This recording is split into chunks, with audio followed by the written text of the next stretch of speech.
All right, so I'm here with Michael Loyd. We're in the Pickler in Round Rock in Austin, Texas. And we just finished off a lesson with Michael. We learned some really cool techniques around prioritizing your ready position, thinking about probabilities. We are going to talk to Michael and get some insight on where he's at in his pickleball development journey.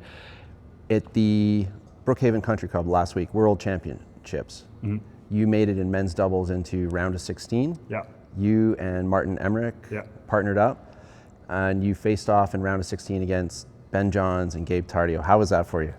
It was good. Had some chances. We were up in the first, I think like 8-5, and put ourselves in a chance to win. Obviously, that's the best team in the world for a reason.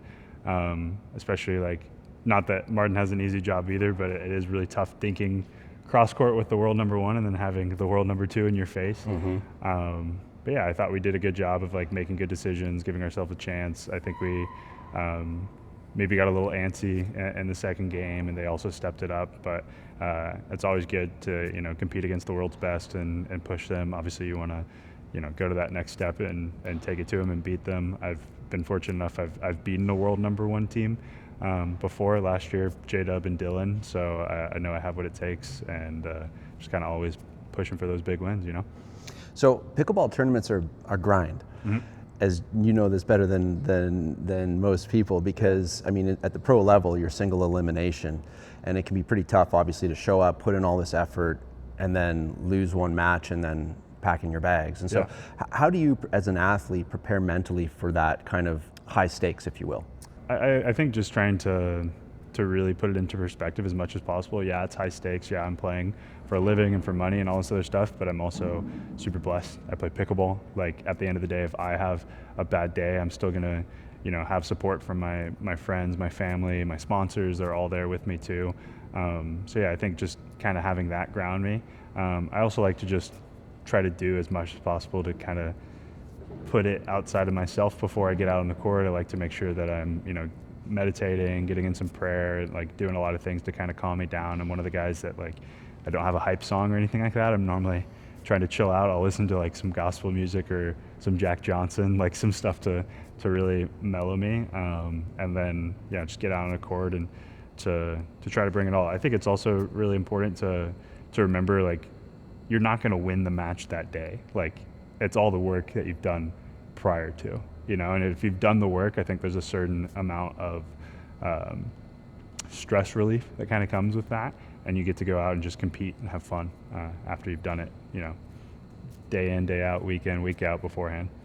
So it's a little bit of trust the process, right? Yeah. Do the work and then trust the process. Don't worry so much about the outcomes. Is that what you're saying? I think so. I think like if you're super hung up on the here and now, it gets really difficult to execute, right? You've got to remember all the things that you've done beforehand to get you there. And right now I've got like a good team of people around me. I've got like my guy Ty Woody, who helps me with my personal training, and then Johnson Cola now I've brought on in terms of he's my coach, and so we're working together weekly, and then we're talking before matches. That's another thing that I think has helped relieve a lot of the pressure, is I'm not thinking about so much a game planning and scouting and executing like all at once. Like I have somebody kind of sharing that burden with me. He's doing more of the game planning and the scouting. I'll still like pay attention, and I want to like contribute to that. But to be way more focused on, see ball, hit ball, like that really helps it. Helps you just be in the zone instead of having all this stuff going on in your mind, right? Yeah, I think especially in singles when you're out there all alone, it can be really easy to start spiraling, start like just going super fast, and it feels like when things are going well it's awesome, but when it's not, like it can get really, really fast. And I think that's something that John has kind of helped me, just like slow down the game, having somebody else be there on your bench and talk things through. You're more willing to try other things because it's not like you're there on your own, you know what I mean? I think it's really difficult to try something different in the middle of a game when things aren't working, because you're like, when do I make that change? When do I like have to try to switch up the game plan versus like, am I just not executing it right? If you have somebody there to help you flip that switch, like you're like, okay, now's the time, and I just move on and do the next thing. So I've got a lot of trust in him, and that's been, a big change in the last couple of months. And definitely have to trust the process, because we're changing some things tactically and technically. And I think a lot of times you'll you won't see all the fruits of that right away. You've got to spend some time before it all comes to fruition. So a question, I guess, in light of that is, at the pro level, you've been on the pro tour for how many years? I went full time at the end of 2023. Okay. So let's take the World Championships where you're in that first game, you're up 8-5 against Johnson Tardio, and it seems like everything's going your way, and then you lose the handle in the first game, and then you lose the second game, and you come out of that tournament. How many things, I guess, are you taking away from that as a lesson that you're taking away to do homework on? I mean, is it a lot of homework? Is it a little bit of homework?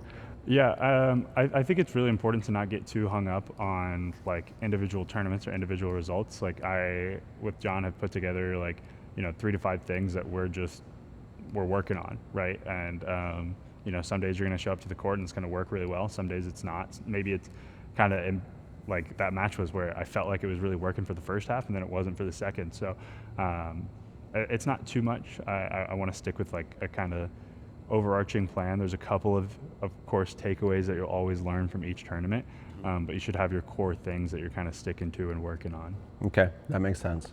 So in other words, don't overanalyze a loss, is what you're saying? Yeah, I think that can be an issue.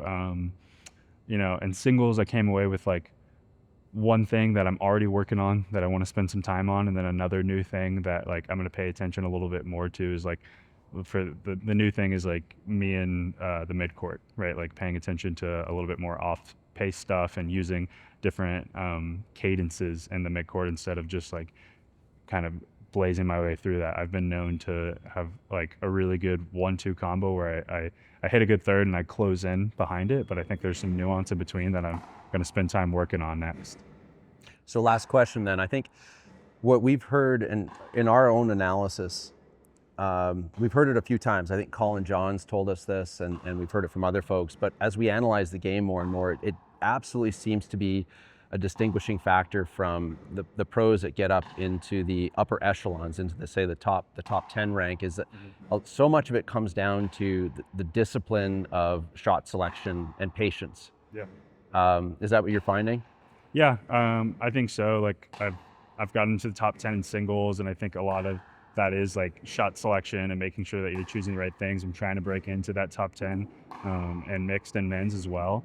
And that's a big thing for me is not only knowing that I have the shots, but making sure that you're using the correct ones at the right time, being patient, setting things up. I think as much as people have liked to talk about like this game getting faster and all this other stuff, it'll always be a game of like patience and strategy and setting things up. You're not going to be able to, serve and drive and crash your way through a whole like slam. It's really difficult to do that for a full week. You know Right. what I mean? So you're going to have a complete game and know how to play it all. That makes a lot of sense. Well, thank you very much for your time, Michael. We appreciate you doing this interview with us, and we look forward to watching you push into the top 10 in singles and doubles. Thanks, man. Appreciate All it. right.